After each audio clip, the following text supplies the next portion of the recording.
नमस्कार प्रिय दर्शकों, एक बार फिर आपका स्वागत है हमारे YouTube चैनल प्राचीन ज्ञान गंगा में।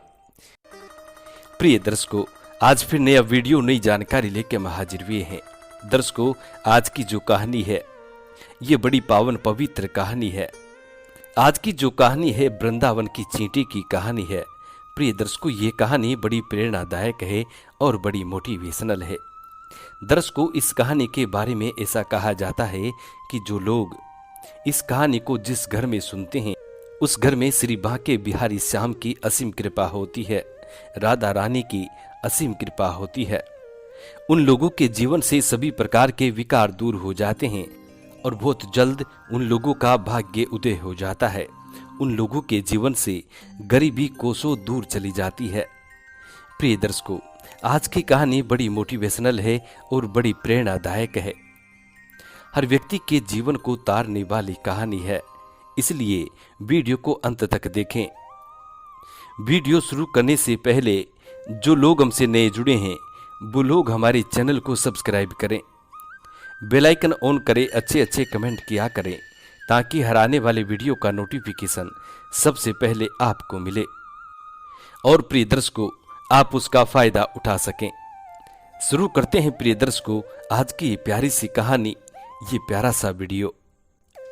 प्रिय दर्शकों, एक बार एक संत वृंदावन में गए और वृंदावन में कुछ दिन घूमे फिरे, दर्शन किए और जब वापस लौटने का मन किया तो सोचा कि भगवान को भोग लगाकर और कुछ प्रसाद लेता चलूं। यही सोचकर अब वो संत सबसे पहले वृंदावन की परिक्रमा करता है। संत परिक्रमा लगाने के बाद संत ने रामदाने के कुछ लड्डू खरीदे और मंदिर गए, प्रसाद चढ़ाया। प्रिय दर्शकों, प्रसाद चढ़ाने के बाद आश्रम में आकर के सो गए। सुबह ट्रेन पकड़नी थी। सुबह प्रातः काल ही उस संत की ट्रेन थी। सुबह उस संत को ट्रेन पकड़नी थी। प्रिय दर्शकों, अब वो संत अगले दिन ट्रेन पकड़ लेते हैं और सुबह वृंदावन से ट्रेन से रवाना हो जाते हैं। प्रिय दर्शकों, अब ट्रेन को मुगलसराय स्टेशन तक आने में शाम हो गई। शाम का वक्त हो गया। अब संत ने सोचा कि अभी पटना तक जाने में 3-4 घंटे और लगेंगे। तो संत को भूख लगने लगती है। तो संत सोचने लगता है कि स्टेशन पर बैठकर यदि कुछ खा लिया जाए तो भूख शांत हो सकती है।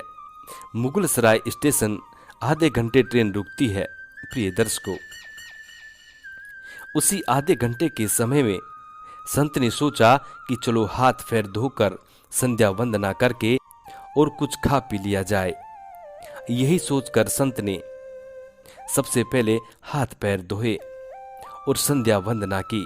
उसके बाद लड्डू खाने के लिए डिब्बा खोला। जब संत ने लड्डुओं का डिब्बा खोला तो उन्होंने देखा कि लड्डू में चींटे लगे हुए थे। प्रिय दर्शकों, अब उस संत ने चींटियों को हटाकर 2 लड्डू खा लिए। प्रिय दर्शकों, 2 लड्डू खाने के बाद अब संत सोचने लगता है कि बाकी बचे लड्डुओं को प्रसाद में बांट दूंगा। यही सोचकर संत बाकी लड्डुओं को छोड़ देता है। प्रिय दर्शकों, फिर संत हाथ मुंह धोकर के और बैठ जाता है। संत के बैठे बैठे दिमाग में एक ख्याल उत्पन्न होता है और वो बड़ा दुखी हो जाता है।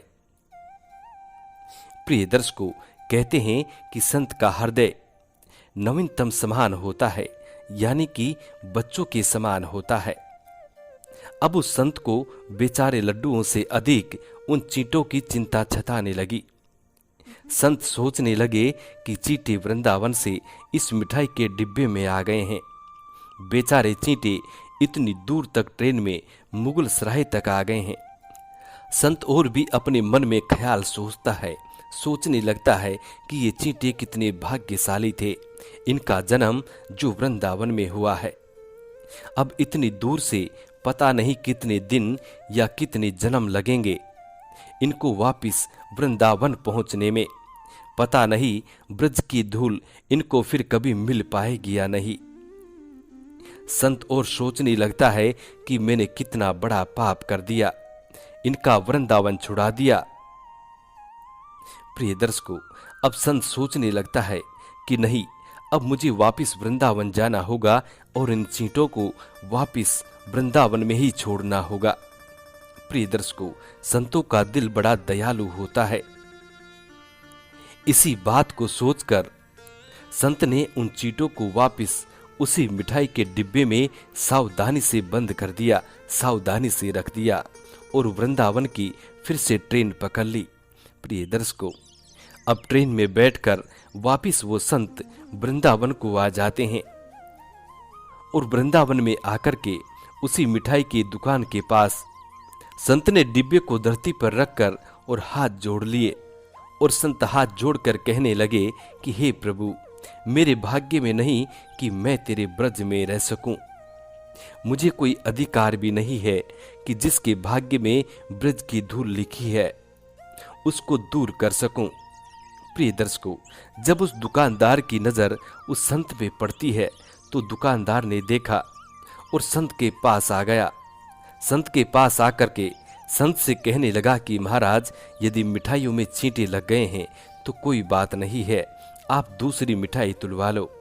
प्रिय दर्शकों, तब संत ने कहा कि भैया, मिठाई में कोई कमी नहीं है, मैं तो अपने गुनाहों का, अपने दुष्कर्मों का प्रायश्चित कर रहा हूं, क्योंकि मेरे हाथों से पाप होते होते रह गया है, उसी का प्रायश्चित कर रहा हूं। प्रिय दर्शकों, तब दुकानदार उस संत से पूछने लग जाते हैं कि महाराज, आपसे ऐसा कौन सा गुनाह हुआ है, कौन सा अपराध हुआ है, कौन सा पाप हुआ है। तब संत उस दुकानदार को वो सारी बात बता देता है। प्रिय दर्शकों, दुकानदार ने जब सारी बात जानी तो उस संत के पैरों के पास बैठ गए और भावुक हो गया। उधर दुकानदार रो रहा है, उधर संत की आंखें गीली हो रही थी। प्रिय दर्शकों, बात भाव की होती है, बात उस निर्मल मन की होती है, बात उस ब्रज की होती है, बात मेरे वृंदावन की होती है, बात मेरे नटवर नागर की होती है और उनकी राधा रानी की होती है, बात मेरे श्री कृष्ण की राजधानी की होती है। बूझो तो बहुत कुछ है, नहीं तो बस एक पागलपन है, बस एक कहानी है।